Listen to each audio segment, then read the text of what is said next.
Welcome back. This is Keith Bryant of the Keith Bryant Show on the floor of Apex 2026.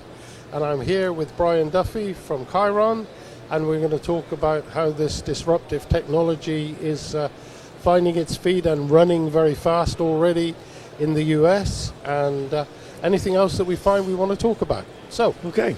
welcome, Brian. Oh, thank you, Keith, for having us. You've been working very rapidly. The product was only launched in November. Yes. And already you've got a huge amount of traction in the US, so maybe you can give us the bones. Yes, I mean, I came here a year ago just to scout in anticipation of the first machine to be introduced at Productronica, and it was. And now we've introduced the machine in North America here at the show, and it's been a tremendous success. We already have sold the first machine to Distron in Massachusetts, and we anticipate delivering that machine in the third quarter. So we're really excited, and we've been nonstop at the show, so it's been fantastic.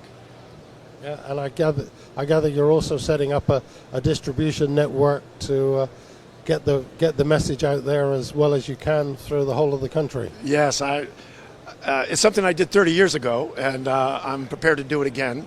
We'll be building a facility in the Northeast and hiring a team of support people and salespeople to bring this product to the United States. Okay, and as you said, someone is ordering now and they're not expecting to get the product until the third quarter, but there seems to be such a huge buzz about this that a lot of large companies are prepared to commit to orders just to get in there ahead of their competition. Yes, we already have customers trying to queue up for the next generation of machines. So we're really excited about that. And, you know, it's really a partnership because it's early days, but we've had a lot of success with our development in Eindhoven and with our partners in Eindhoven. So we'll be delivering those machines to our early customers in Europe this summer. Okay, and I know, because I know one or two of them personally, and I know that's something that they're waiting for with anticipation. Yeah.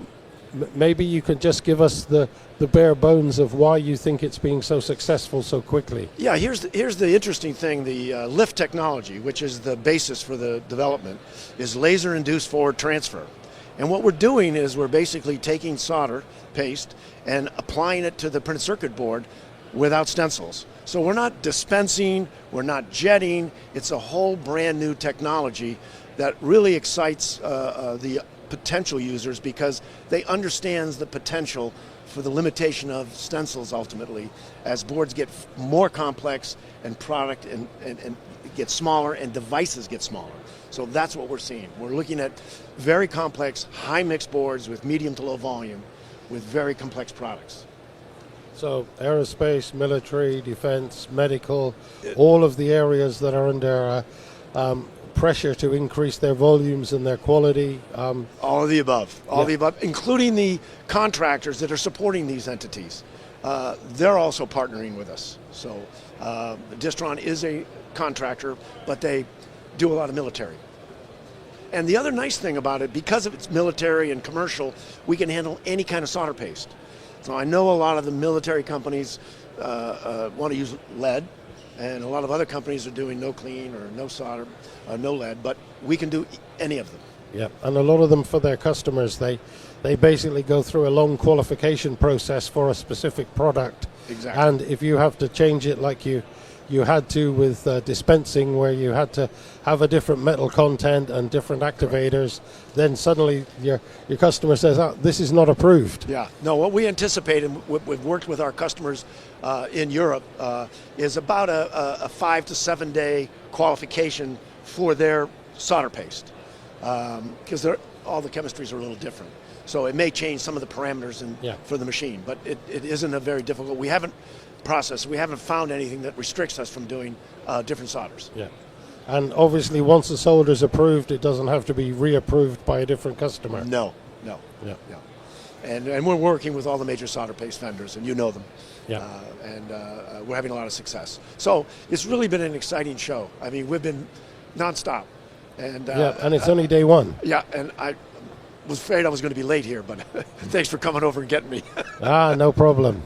So I guess the simple final question, you're looking very enthusiastic, and as you say, you've been around this industry a long time. Yeah, you know. Do you think it's really the fact that the product is so different from everything else, which is lighting the fire in you again? Yeah, I did retire 4 years ago, and Paul Royman's our CEO, also a former colleague of mine, encouraged me to come out to Eindhoven and see this technology, and I was so excited about the disruptive nature of this technology and what the industry needs, what our customers need as this advances. I thought this would be an interesting thing to get involved with for a few years, and it will be here for a long time, and it is going to change a lot of things, and it's really interesting. Yep, I think that's for sure. Yeah. Anyway, sir, thank you for coming in and sharing with us. All right, and everybody come on by our booth 642 and see it. Hi, that's Keith Bryan from the Keith Bryan Show saying thank you for watching.